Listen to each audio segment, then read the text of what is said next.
यदा यदा हि धर्मस्य ग्लानिर्भवतु भारतः अभ्युत्थानं धर्मस्य तदात्मनं सृजाम्यहम् परित्राणाय साधूनां विनाशाय च दुष्कृता संभवामि युगे युगे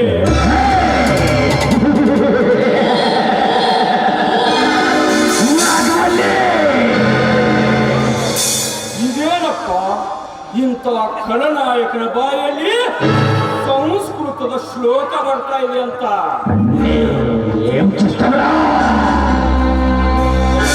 ಆಶ್ಚರ್ಯ ಆಗ್ತಾ ಇದೆಯಾ? ಇವ್ರ ಅರ್ಥ ಏನಂತ ಗೊತ್ತಾ? ಈ ಜಗದಲ್ಲಿ ಅನ್ಯಾಯ ಅಟ್ಟಹಾಸ ಆಡುತ್ತಿರುವಾಗ ನಮ್ಮಂತ ಕಾಲದ ನಿಕಟ ದಬ್ಬಾಳಿಕೆ ಅದನ್ನ ಮಟ್ಟ ಹಾಕಲಿಕ್ಕೆ ದೇವರು ಯಾವುದಾದ್ರೂ ಒಂದು ರೂಪದಲ್ಲಿ ಹುಟ್ಟಿ ಬರ್ತಾನಂತ. ಆದ್ರೆ ಕಲಿಯುಗ, ತಲೆ ಇರೋರ ಕಲಿಯುಗ, ತಲೆ ತೆಗಿಯೋರ ಕಲಿಯುಗ, ತಲೆ ಬಡಿಯೋರ ಕಲಿಯುಗ ಅಂದಾಗ ದೇವರು ಹುಟ್ಟೋದಂದ್ರೇನು? ನಮ್ಮಂತ ಖಳನಾಯಕರನ್ನ ಮಟ್ಟ ಹಾಕೋದಂದ್ರೇನು?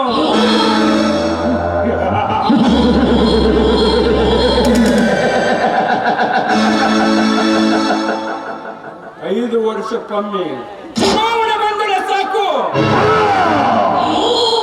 ನಿಮ್ಮ ಮನೆಗಳ ಮುಂದೆ ನಿಂತು ಭೌತಿ ಭಿಕ್ಷಾಂ ದೇಹಿ ಅಂತ ಭಿಕ್ಷೆ ಬೇಡ್ತೀವಿ. ತಿನ್ನಾಕ ಉಳಿಲ್ಲ ಅಂತ ಅಲ್ಲ, ನೀವು ಕೂಡ ಒಂದು ಓಟಿನ ಆಸೆಗಾಗಿ ಬಣ್ಣ ಬಣ್ಣದ ಮಾತುಗಳೇ ಹೇಳ್ತೀವಿ, ಇನ್ನು ಸಲ್ಲದ ಕಥೆನೇ ಕಟ್ತೀವಿ. ಕುಡಿಯಾಕ ಗಂಡ ಕೊಡ್ತೀವಿ, ತಿನ್ನಕ ಅನ್ನ ಕೊಡ್ತೀವಿ, ಪರ್ಸಂಗ ಬಂದ್ರ ಮಗಲಾಗ ಮನ್ಕೊಳಕ್ ಹೆಣ್ಣು ಕೊಡ್ತೀವಿ. ಹಂಗರೆ ಮಾಡಿ ಓಟ್ ಕಿತ್ತಿಸ್ಕೊಳ್ತೀವಿ. ಆಮೇಲೆ ಒಂದಲ್ಲ ಎರಡಲ್ಲ 5 ವರ್ಷ ಕುಮ್ಮಿಸ್ಕೊಳಕ್ಕ ಬೇಕು.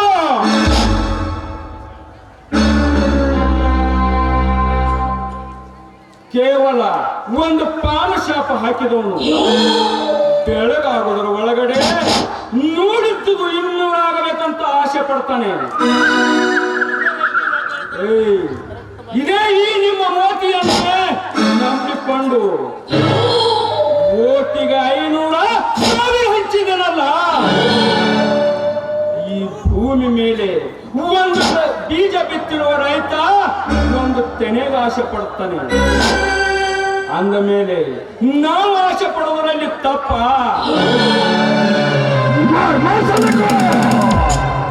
ಬಂಡವಾಳ ಹಾಕಿದೀವಿ ಅಂದ ಮೇಲೆ ಬಂಡವಾಳ ತಕ್ಕೊಳ್ಳಕ್ಕೆ ಬೇಕು.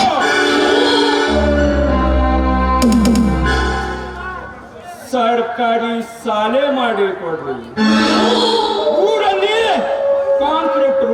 ಅಳವಡಿಸಿಕೊಡ್ರಿ. ನಮಗೆ ಸರ್ಕಾರಿ ನಿಧಿಯಲ್ಲಿ ಅನುಕೂಲ ಮಾಡಿಕೊಡ್ರಿ ಅಂದ್ರೆ ಹಿಂದೆ ಬಿದ್ದಿರುವ ಭೋಕ ನಿಮ್ಮಪ್ಪ ಮಸ್ತಾನ. ಬಂಡವಾಳ ಹಾಕಿದೀವಿ ಅಂದ ಮೇಲೆ ಬಂಡವಾಳ ತಕ್ಕೊಳ್ಳಕ್ಕೆ ಬೇಕು. ಅದು ಈ ಜೈರಾಜನ ಕುತಂತ್ರದ ಆಟ.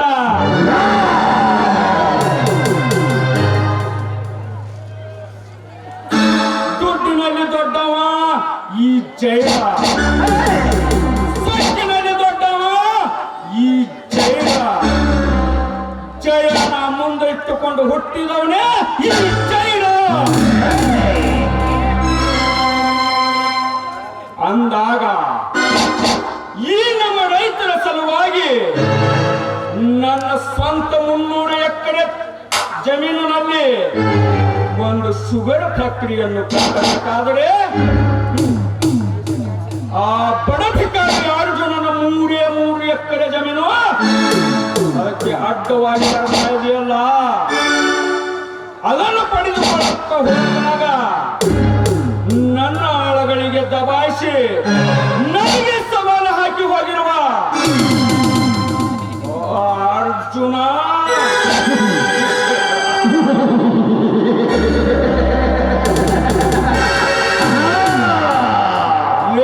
ಅರ್ಜುನ ಈ ಜೈರಾಜನ ಸಿಂಹ ಅಂದರೆ ಬೇಟೆಯಾಡುವುದನ್ನು ಮಾಡುತ್ತಿಲ್ಲ. ಜೈರಾಜನ ಸಿಂಹಕ್ಕೆ ಹಸುವಾಗಿಲ್ಲ ಅಂತ ಅರ್ಥ. ಈ ಜೈರಾಜ ಒಮ್ಮೆ ಪಂಚವಿಶಾಖಿ ಬೇಟೆಯಾಡಲು ಶುರು ಮಾಡಿದರೆ ಎದುರಾಳಿ ಯಾವನೇ ಆಗಿರಲಿ ಕ್ಷಣಕ್ಕೆ ಮುಟ್ಕೊಂಡು ಜೈರಾಜ ಬೇಕು.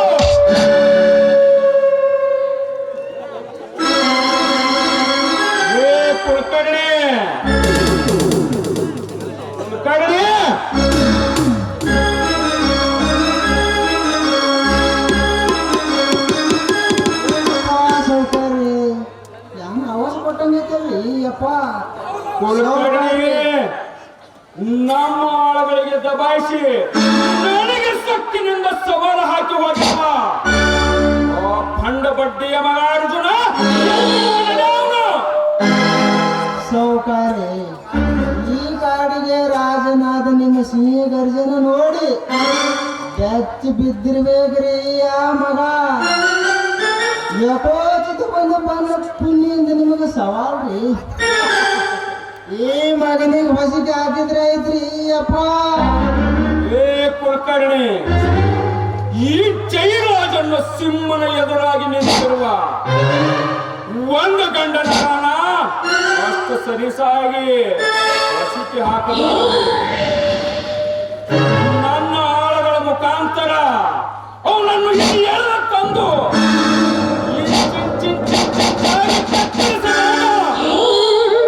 ಅದನ್ನು ನೋಡಿದ ಈ ನಮ್ಮ ಜನರಲ್ಲಿ ಕೊಳ್ಳಬೇಕು. ಆವಾಗ ತಿಳಿಯೋದು ಈ ಜೈರಾಜ ಎಂತ ವಿಷ ಸರ್ಪ ಅಂತ.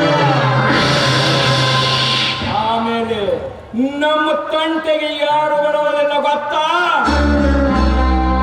ಸೌಕಾರ್ರಿ, ನಿಮ್ಮ ತಂಟಿಗೆ ಯಾರು ಬರ್ತಾರ್ರಿ ಅಪ್ಪ?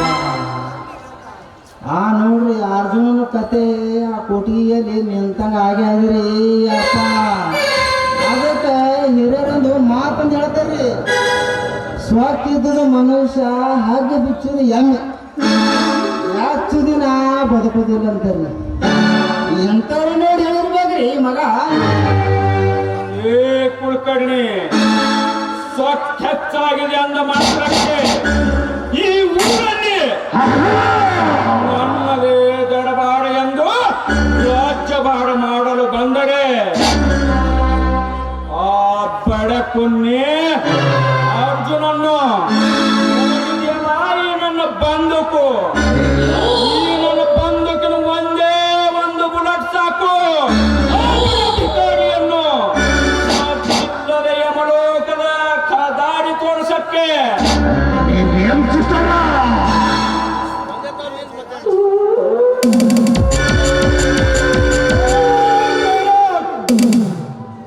ಹಾಕಿಕೊಂಡದ ನಿನ್ನ ಬಂದೂಕಿನಿಂದ ಸತ್ತಿಗಿಲ್ಲದೆ ಎನ್ನುವುದಕ್ಕೆ ಕವಸಲು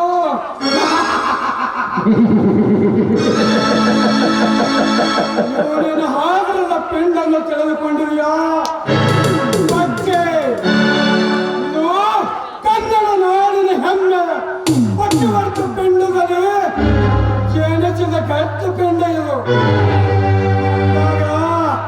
ನಿನ್ನಂತ ಪಂಗತಿನ ಕೊಂಡೆಗೆ ಬಂದರೆ ಇದು ನಿನ್ನಂತ 100 ಜನ ಪಂಗತಿನಿಂದ ಬಂದರು.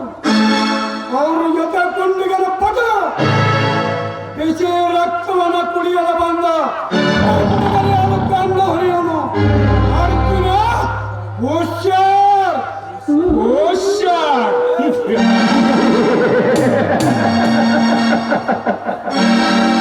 ಏ ಅರ್ಜುನ, ಆ ಆಕಾಶದಲ್ಲಿ ಅನುಮತಿಸಿ ಮಿಂಚು ಮಿಂಚು ಮಡಿಯಾದಂತೆ ಆಡಬಟ್ಟದ ಮಾತುಗಳನ್ನಾಡಿ ಜೈರಾಜನ ಅಡಿಪಾಯದಲ್ಲಿ ಸಿಕ್ಕಿ ಹಾಕಿಕೊಂಡ ಸಾಯಬೇಡ ಮಗನೇ. ಯಾಕೆ ಅಂದರೆ ನೀನು ನಿಂತಿರುವುದು ನಿನ್ನ ದನ ಕಟ್ಟೋ ಕೊಟ್ಟಿಗೆ ಅಲ್ಲ, ಈ ಜೈರಾಜನ ಅರಮನೆ ಅನ್ನೋದನ್ನು ಮಾತ್ರ ಮರೆಯಬೇಡ ಮಗನೇ. ಒಂದು ವೇಳೆ ಈ ಜೈರಾಜನ ಎದುರು ಹಾಕಿಕೊಂಡು ಹೀಗೆ ನೀನು ಎಗರಾಡುತ್ತೀರೆ, ನಿನ್ನನ್ನು ಈ ನನ್ನ ಅರಮನೆಯ ಗಮ್ಮಕ್ಕೆ ಕಟ್ಟಿ ನಿನ್ನ ಮೈ ಚರ್ಮ ಸುರಿಯಬೇಕಾದಿತ್ತು. ಎಚ್ಚರ.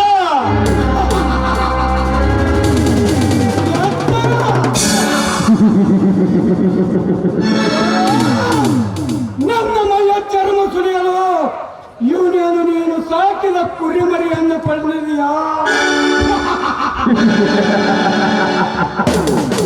ಇದು ಕೇರಳದ ಸಿಂಹ.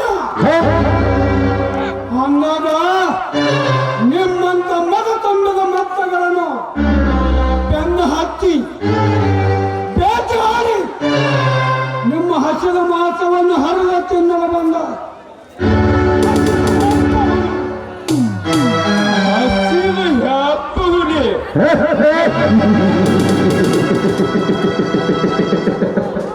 ಏ ಅರ್ಜುನ, ಹಸಿರು ಹೆಪ್ಪುಲಿ ಎಂದು ಕೊಬ್ಬಿನಿಂದ ಮಾತನಾಡಿದರೆ ಮಗನೇ, ನಿನ್ನನ್ನು ಸಾಧ್ಯವಿಲ್ಲದ ಯಮಲೋಕಕ್ಕೆ ಪಾರ್ಸಲ್ ಮಾಡಿಬಿಡುವನು.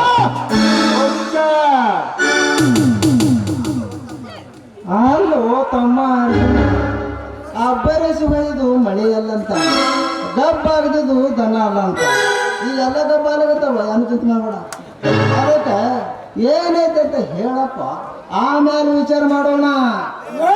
ಕುಲಕರ್ಣಿ, ಅಂದರ ಹುಣ್ಣಿಗೆ ಕನ್ನಡ ಬೇಕನಲೇ. ಜನರಿಲ್ಲದ ಕೈಯಂತೆ ಮಾತನಾಡಿ ಜನ ಎಂದಾಗ ನಾಯಿ ಅಂತ ಬಗಳವ ನಾನು ನೀನು ಏನು ಗೊತ್ತಿಲ್ಲದ ತರ ನಟಿಸ್ತೀಯೋ ಮಗನೇ. ನೀನು ನಿಮ್ಮ ಸಾಹುಕಾರ ಮತ್ತೊಬ್ಬರ ಹೊಲಕ್ಕೆ ಬೆಲೆ ಹಾಕಿಕೊಂಡಿರಲ್ಲ, ನೋಡ್ತಾಗದಿಲ್ವ ನಿಮ್ಮ ಹೆಚ್ಚು ಜನ್ಮಕ್ಕೆ. ಲೇ ಅರ್ಜುನ, ಅಂದೇ ನಿನ್ನ ಅಣ್ಣನಿಗೆ ಹೇಳಿದನಲ್ಲ, ಆ ನಿನ್ನ 3 ಎಕರೆ ಜಮೀನಿಗೆ 2ರಷ್ಟು ದುಡ್ಡು ಕೊಟ್ಟು ಖರೀದಿ ಮಾಡುತ್ತೇನಂತ ಅಂದಾಗ ನೀನು ಆ ನಿನ್ನ 3 ಎಕರೆ ಜಮೀನದಿಂದ ನಾನು ಕಟ್ಟುತ್ತಿರುವ ಫ್ಯಾಕ್ಟರಿಯ ಕೆಲಸ ಬಂದಾಗಬೇಕೆಂದು ನಿನ್ನ ಮನಸ್ಸಿನಲ್ಲಿ ಭಾವಿಸಿದ್ರೆ ಮಗನೇ, ಅದು ನಿನ್ನಿಂದಲ್ಲ, ನಿಮ್ಮಪ್ಪ ಮಾಡಿದ ಮೇಲೆ ಹುಟ್ಟಿ ಬಂದರೂ ಸಾಧ್ಯವಿಲ್ಲ.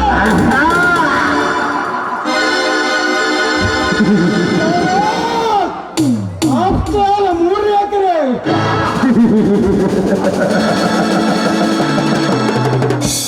ರೊಟ್ಟಿಯಲ್ಲಿ ಶಕ್ತಿ ಇರುವಾಗ ಯಾ ನಾಯಿಗೆ ಬೇಕು ಈ ಆಸ್ತಿ? ಲೇ ಜಯರಾಜ, ತಿಳಿಗೇಡಿತನ. ಯಾಕಂದ್ರೆ ಭರತ್ ಬಂದ ಕಲ್ಲು ಅಡಿಗಡಿಸುವ ಬೇಕಾಗಿರುವುದು ಒಂದೇ ಸಣ್ಣ ಕಲ್ಲು. ಅದಕ್ಕೆ ಬಲ್ಲವರು ಹೇಳಿದ್ದಾರೆ, ಸನ್ನಿಗೆ 1000 ಆನೆ ಬಲ ಅಂತ. ಅಷ್ಟೇ ಯಾಕೋ ಥು! ನೀನು ಕಟ್ಟುತ್ತಿರುವ ಫ್ಯಾಕ್ಟರಿ ಜಾಗದಲ್ಲಿ ನಿಮ್ಮ 300 ಎಕರೆ ಜಮೀನು ಇದ್ದರು ಬೇಕಾಗಿರುವುದು ನನ್ನ 3 ಎಕರೆ ಜಮೀನು ಎಂಬುದನ್ನು ಮಾತ್ರ ಮರೆಯಬೇಡ.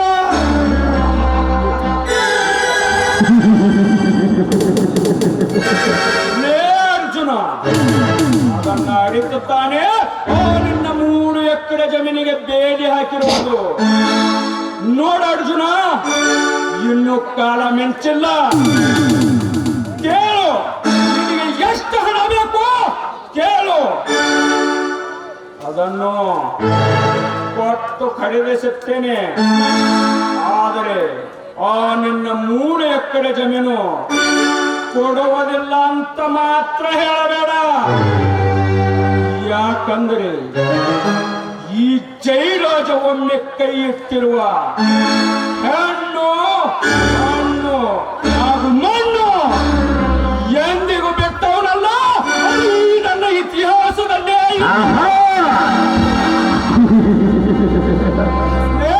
ಸಾವುಕಾರ ಹಮ್ಮಿನಿಂದ ಬ್ರಹ್ಮಕತ್ತ ಪಂಚ ಮಾಡಿ ಪಾಂಡವರು ಕಟ್ಟಡ ಇನ್ನು ನೀನಿನ ಸಕ್ಕಿನ ಮಾತಿನಿಂದ ಸರ್ವನಾಶ ಆಗ್ತೀಯೋ ಹೇಳು. ನೋಡು ತಮ್ಮ ಅರ್ಜುನ, ನಮ್ಮ ಜೊತೆ ಜಿದ್ದ ಕಟ್ಲಕ್ಕ ನಾವೇನು ಪುಸ್ತಕ ಕಡೆ ಇಟ್ಟಿದ್ದೇವ? ಇಲ್ಲ, ನಮ್ಮ ಸಂಗಡ ಜಿದ್ದಾಗ ಮಾಡ್ತೀವೋ ತಮ್ಮ? ಜಿದ್ದ ಮಾಡ್ಲಿಕ್ಕೆ ಹೋಗಬೇಡ, ಸಮಾಧಾನದಿಂದ ಬಗೆಹರಿಸ್ಕೊಳ್ಳೋಣ. ಏನಂತ ತಮ್ಮ? ಕಣ್ಣಿ ಬೇಗ ಬಗೆಹರಿಸಿಕೊಳ್ಳುವಂತ ಜಗಳ ಮಾಡಿದೆ. ನೀನು ನಿಮ್ಮ ಸಂಸಾರ ಒಂದು ತೀರ್ಮಾನಕ್ಕೆ ಬನ್ನಿ. ಇದು ನೋಡಪ್ಪ, ಅಪ್ಪ ಕೊಟ್ಟದ ಮಾತಂದ್ರೆ ನೋಡತಮ್ಮ ಅರ್ಜುನ, ಆನೆಗೆ ಹುಟ್ಟಿ ಸಕ್ಕರೆ ತಿನ್ನೋದಕ್ಕಿಂತ ಇರುವಾಗ ಹುಟ್ಟಿ ಸಕ್ಕರೆ ತಿನ್ನೋದು ಲೇಸಪ್ಪ. ಅಂದಂಗ ಈ ಜಗದಾಗ ರೊಕ್ಕಿಲ್ಲದ ಮನುಷ್ಯ ರೊಕ್ಕಿಲ್ಲದ ಹಾಕಿದ್ದಾಗ ವಿಚಾರ ಮಾಡು. ಕುಲಕರ್ಣಿ, ಈ ಬೇಡುವ ಬಡವನಿಗೆ ಸಾಕು ಎಂಬುದನ್ನು ಗೊತ್ತಾಗಲಿಲ್ಲ ಅಂದಾಗ ನೀವೇ ಹೇಳಿ ಎಷ್ಟು ಕೊಡ್ತೀರಿ ಅಂತ. ಕುಲಕರ್ಣಿ, ಅದು ಎಷ್ಟೇ ಲಕ್ಷ ಖರ್ಚಾದರೂ ಪರವಾಗಿಲ್ಲ. ಈ ಜೈರಾಜನಿಗೆ ದುಡ್ಡಿಗೇನು ಕಡಿಮೆ ಇಲ್ಲ. ಆದರೆ ನಮ್ಮ ಫ್ಯಾಕ್ಟರಿ ನಿರ್ಮಾಣಕ್ಕೆ ಅಡ್ಡ ಆಗಿರುವ ಆ ಅರ್ಜುನನ 3 ಎಕರೆ ಜಮೀನು ನಮಗೆ ಬೇಕೇ ಬೇಕು. ಆ ಬಡ ಭಿಕಾರಿ ಜೊತೆಯಲ್ಲಿ ನೀನೇ ಒಂದು ಮಾತನಾಡಿ ಒಂದು ರೇಟ್ ಫಿಕ್ಸ್ ಮಾಡಿ ನನಗೆ ತಿಳಿಸು. ನೋಡ್ತಮ್ಮ ಅರ್ಜುನ, ನಿಂದು ಹೊಟ್ಟೆ 3 ಎಕರೆ ಹೊಲ. ನಿನ್ನ 3 ಎಕರೆ ಹೊಲಕ್ಕೆ 30 ಲಕ್ಷ ಕೊಡ್ತೇವೆ. ಜೊತೆಗೆ ನಿಮ್ಮ ತಮ್ಮ ಓದಿದ್ದಾನೆ, ಅವನಿಗೆ ಬಂದು ಚೆನ್ನಾಗಿ ನೌಕರಿ ಕೊಡ್ತೇವೆ. NTPC ಅಂದ್ರೆ NTPC ಆಗ, ಇಲ್ಲೇ ರೈಲ್ವೆ ಸನಿ ಅದ, ಇಲ್ಲೇ ರೈಲ್ವೆದಾಗ ಸಕ್ಕರೆ ಕಾರ್ಖಾನೆ ಆಗ ಚಂದಾಗಿ ನೌಕರಿ ಕೊಡ್ತೇವೆ. ನಿನಗೆ ಒಂದು ಸಂತೋಷ ಕೊಡ್ಲಕ್ಕ ಒಂದು ಹುಡುಗಿ ಏರ್ಪಾటు ಮಾಡ್ತೇವೆ. ಇದು ಎಲ್ಲ ಈ ಕಾಲದಾಗ ಎಲ್ಲ ಕಾಮನ್ ತಮ್ಮ.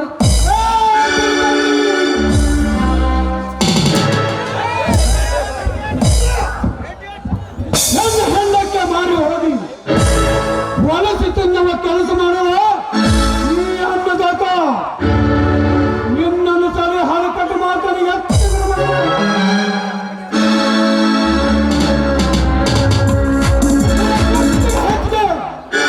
ರಕ್ತ ಕೊಡ್ತೀನಿ ಮಗನ.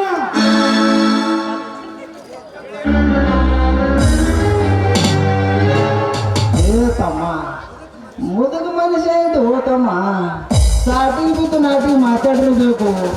ಹುಡುಗಿ ಒಳ್ಳೆಂದು ಹೋಗ್ಬಿಡು, ನಿಮ್ಮ ತಮ್ಮಗೊಂದು ಚೆನ್ನಾಗಿ ನೌಕರಿ ತಗೊಳಕತ್ತಿ. ನೀನು ನಿಮ್ಮ ಸೌಕಾರ ನನ್ನ ಹೊಲಕ್ಕೆ ಬೆಲೆ ಕಟ್ಟೋದಕ್ಕೆ ನಂದು ಒಪ್ಪಿಗೆ ಐತಿ. ಆದ್ರೆ ನನ್ನ ಒಂದು ಕಂಡೀಷನ್ ಐತಿ. ಅದನ್ನು ನೀವು ಒಪ್ಪಿಕೊಂಡ್ರೆ ಮಾತ್ರ ನಾನು ಹೊಲ ಕೊಡಲು ರೆಡಿ. ಅಲ್ಲೋ ತಮ್ಮ, ನೀ ನಮ್ಮ ಮಾತಿ ಒಪ್ಪಿದಲ್ಲ ಅಷ್ಟೇ ಸಾಕು ನೋಡಪ್ಪ. ನಮ್ಮ ಜೀವ ತಳೆಗ ಮ್ಯಾಗ ನಿನ್ನ ಕಂಡೀಷನ್ ಏನಂತ ಹೇಳು, ನಾವು ಕೇಳ್ತೇವೆ. ನೋಡು ಕುಲಕರ್ಣಿ, ನೀವು ಕಟ್ಟುವ ಫ್ಯಾಕ್ಟರಿಯಿಂದಲೇ ಕಲಿತವರಿಗೆ ಉದ್ಯೋಗ ಸಿಗುತ್ತದೆ ನಿಜ. ಆದರೆ ಸರ್ಕಾರ ಕಟ್ಟುವ ಫ್ಯಾಕ್ಟರಿ ಜಾಗದಲ್ಲಿ ನಿಗದಿ ಮಾಡುವ ಜಮೀನು ಪಾಲು ಇಲ್ಲ. ಇದು ಪಂಜರ ಭೂಮಿನ. ನೀವು ಫಲವತ್ತಾದ ಭೂಮಿಯನ್ನು ಬಳಸಿಕೊಳ್ತಿರಲ್ಲ, ಯಾರು ಕೊಟ್ಟರು ನಿಮಗೆ ಪರ್ಮಿಷನ್ ಇಲ್ಲಿ? ಇದೇ ಕಾನೂನಿಗೆ ಮೊದಲೇ ನನಗೆ ಪ್ರಶ್ನೆದ ಉತ್ತರ ಕೊಡಿ. ನೋಡ್ತಮ್ಮ, ಕಾನೂನು ಪ್ರಕಾರ ಹೋದ್ರೆ ಮಣ್ಣು ಸಿಗ್ಲಾರದ ಕಾಲದಿದು. ಗ್ರಾಮ ಪಂಚಾಯತ್ನಾಗ ಹೋದ್ರೆ ಸಾಧಾರಣ ಲೋಕರ್ ಬಿಡಲ್ಲ. ಲೋಕರ ತಾಸಿಗೆ ಬಾ, 2 ತಾಸಿಗೆ ಬಾ, ನಾಳೆಗೆ ಬಾ ಅಂತ. ಈಗ ನಮ್ಮ ಸಾಹುಕಾರ ಎಲ್ಲ ಇವು ಕಾನೂನುಗಳು ಏನವಲ್ಲ, ಕಾನೂನು ಪರ್ಮಿಷನ್ ನಮ್ಮ ಸಾಹುಕಾರ ರೊಕ್ಕ ಕೊಟ್ಟು ಖರೀದಿ ಮಾಡ್ಯಾರ. ನಾನು ಚಿಂತೆ ಮಾಡಬೇಡಿ. ನೋಡ ಅರ್ಜುನ, ಈ ನಾ ದುಡ್ಡು ಕೊಟ್ಟರೆ ಈ ನಮ್ಮ ಭಾಗದಲ್ಲಿ ಇರುವ ಕಾನೂನು ಹಾಗೂ ಸರ್ಕಾರ ಈ ಜೈರಾಜನ ಅರಮನೆಯಲ್ಲಿ ಕಣ್ಣು ಮುಚ್ಚಿಕೊಂಡು ಕುಳಿತಿರುತ್ತದೆ. ಅಂದಾಗ ಹೆಚ್ಚಿಗೆ ತೆರಿ ಕೆಡಿಸ್ಕೊಳ್ಳುವುದೇನು ಬೇಡ. ಕುಲಕರ್ಣಿ, ಕೊಟ್ಟ ಮಾತಿನಂತೆ ಈ ಬಡ ಭಿಕಾರಿಗೆ ಅಲ್ಲಿ ಒಳಗಡೆ ಇರುವ ನನ್ನ ತಿಜೋರಿಯಿಂದ ಹಣ ತಂದು ಕೊಟ್ಟರು.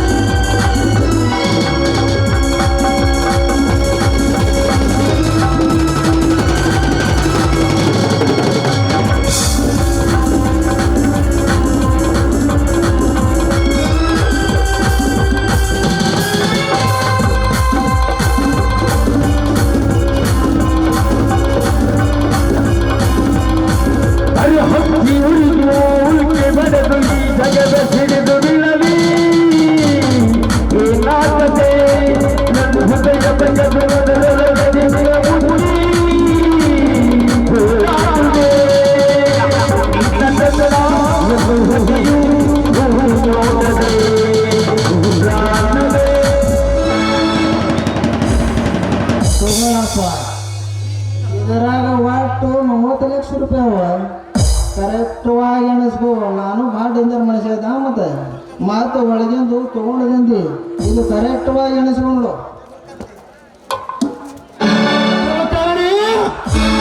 ನಾನು ಮೊದಲು ಹೇಳಿದ್ರೆ ನನ್ನ ಕಂಡೀಷನ್ ಒಪ್ಪಿದ್ರೆ ಮಾತ್ರ ನಾನು ಹೊಲ ಕೊಡ್ತೀನಿ ಅಂದ. ನಿನ್ನ ಕಂಡೀಷನು ಕೊಟ್ಟ ಮಾತಿನಂತೆ ದುಡ್ಡು ಬಿಸಾಕೈತಲ್ಲ, ಇನ್ನು ಸೊಮ್ಮನೆ ಆ ನಿನ್ನ ಹೊಲ ಈ ಜೈರಾಜನ ಹೆಸರುಗಡೆ ಬರೆದು ಇಲ್ಲಿಂದ ಜಾಗ ಖಾಲಿ ಮಾಡಿದರೆ ಒಳ್ಳೆಯದ ಮಗನೇ. ನನಗೆ ಕೊಡಬೇಕಾಗಿರೋ ಹಣ ಅಟ್ಲೀಸ್ಟ್ ಆ ಹಣ ತಿಂದು 3 ಜನ ಬದುಕಿ ತೋರಿಸಿದ್ರು. ನೀವು ಜೀವಂತಿದ್ರೆ ನಾನು ಕೊಟ್ಟು ಮಾತಂತೆ ಬಂದು ಫಲ ಪಡೆದು ಕೊಟ್ಟು ಹೋಗ್ತೀನಿ. ನಿಮ್ಮಂತ ಪಿಕಾರಿ ಸತ್ತರೆ ನಿಮ್ಮ ಗೋರಿ ಮೇಲೆ 3 ಹಿಡಿ ಮಣ್ಣು ಚೆಲ್ಲಿ ಹೋಗ್ತೀನಿ. ಸಕ್ಕಿನ ಬೇಡವ.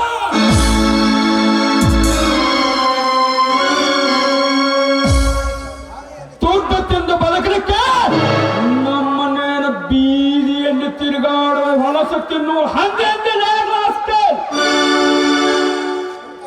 ಅಲ್ಲೋ ತಮ್ಮ, ಅನ್ನ ನೀರ ಬಿಟ್ಟು ತಿಂದು ಹ್ಯಾಂಗ ಬದುಕಿತೋ ತಮ್ಮ? ಕುಲಕರ್ಣಿ, ದುಡ್ಡು ಎದುರು ಏನು ಬೇಕಾಗಲ್ಲ ಮಾಡಬಹುದೆಂದು ಕಪ್ಪಿನಿಂದ ಮಾತಾಡಕ್ಕಿಂತ ಮುಂಚೆ ತಿಳಿಯಬೇಕಾಗುತ್ತದೆ ಈ ರೈತನ ತಾಕತ್ತು.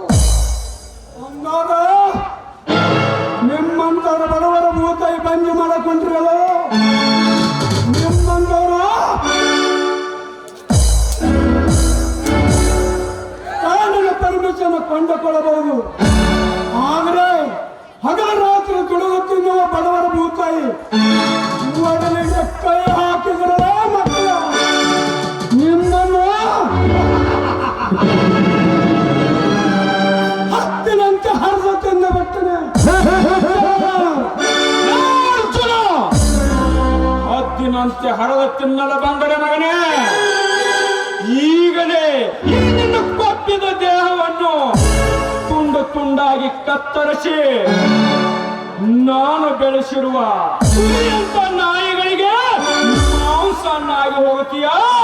ಎಚ್ಚರ!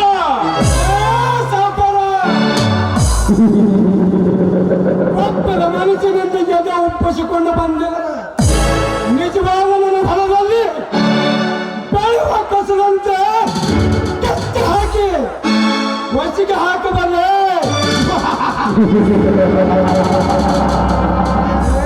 ಸಾವುಕಾರ, ಹೆಣ್ಣಕ್ಕೆ ಮಾರಿ ಹೋಗಿ ಬಣ್ಣ ತಾಯಿಗಂಡ ರಾಜಕಾರಣದ ತಿಳಿದುಕೊಂಡಿದೆಯೋ ನನ್ನನ್ನು?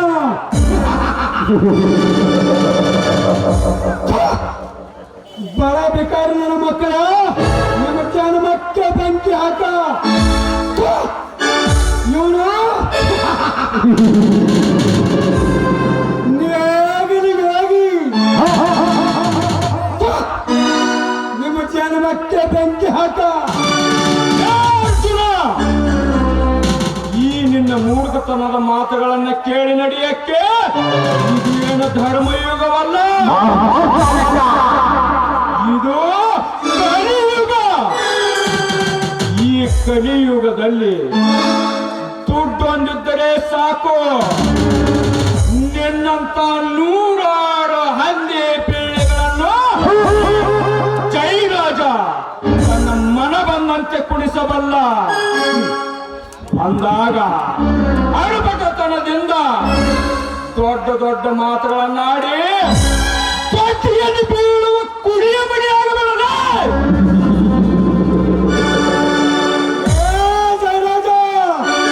ಇದು ಕುರಿ ಅಲ್ಲದೆ ನಿಮ್ಮಂತರು ಬಡ ಭಿಕಾರಿಗಳಿಗೆ ಕೊಂದು ಹಾಕಿ ಕೊಟ್ಟ ಹುಲಿ.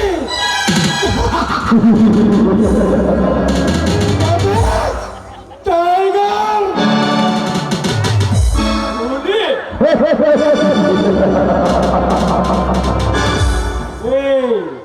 ನಿಮ್ಮಂತ ಹಿಂಡು ಹುಲಿಗಳನ್ನು ಈ ನನ್ನ ಅರಮನೆಯಲ್ಲಿ ಸಾಕಿಸಲು ರಣಧೀರ ನಾನು. ಅಂದಾಗ ಖಂಡತನದಿಂದ ಚಂಡ ಧೈರ್ಯ ಮಾಡಿ ಬಂದರೆ ಮಗನೇ, ಈಗಲೇ ನಿನ್ನನ್ನು ಯಮಲೋಕದ ದಾರಿ ತೋರಿಸಿ ಬಿಡುವೆ.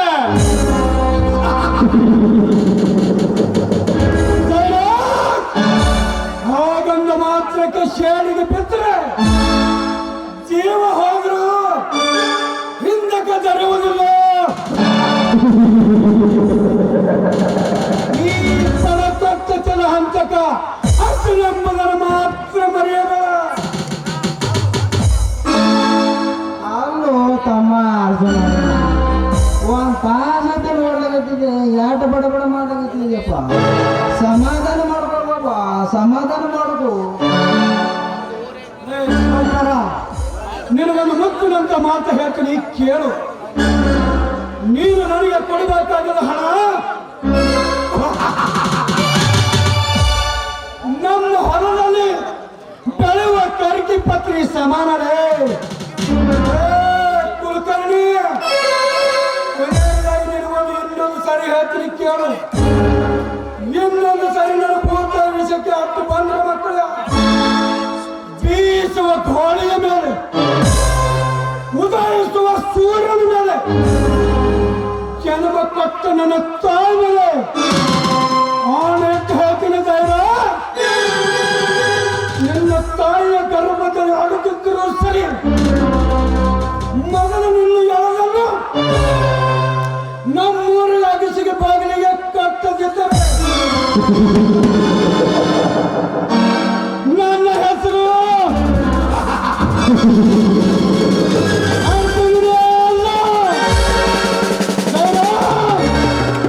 ನಿನ್ನಂತ ಭಿಕಾರಿಗಳಿಗೆ ಇದೇ ಮಣ್ಣಿನಲ್ಲಿ ಮನಗಿಸಿ ಹಾಕ್ತೇವೆ. Ganesh tiger challenge.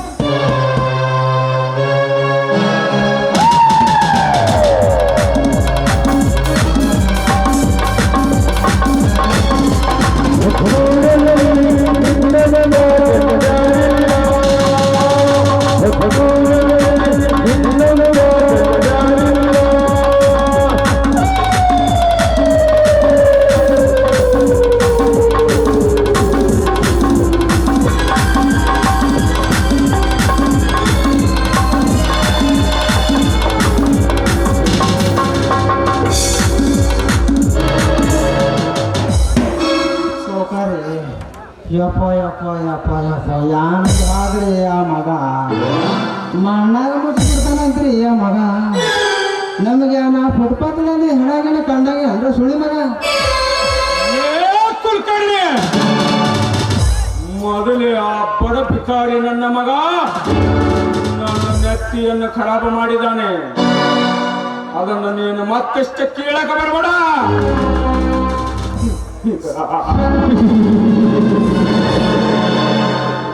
ಲೇ ಅರ್ಜುನ,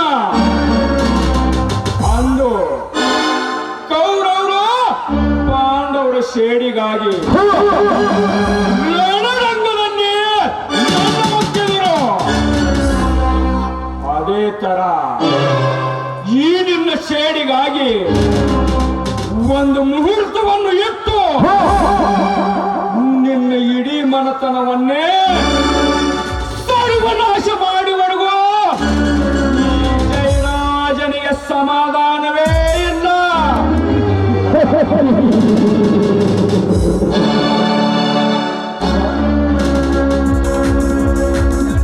ಸೌಕಾರಿ ಇದಕ್ಕೆ ನಾವೊಂದು ವ್ಯವಸ್ಥೆ ಮಾಡ್ತೀವಿ ಏನ್ರಿ. ಯಾಕಂದ್ರೆ ಇಲ್ಲಿ ಕುಂತ ಕಿವಿಗಳು ಸರಿ ಇಲ್ರಿ. ಇವು ಎಲ್ಲಾರು ಹೋಗಿ ಅರ್ಜುನ ಮುಂದೆ ಹೇಳ್ತಾವ. ನಾಡ್ರಿ ಹೋಗೋಣ. ಸೆಪ್ರೇಟ್ ರೂಮಿಗೆ ಹೋಗಿ ಅದಕ್ಕೊಂದು ಪ್ಲಾನ್ ಹಾಕೋಣ.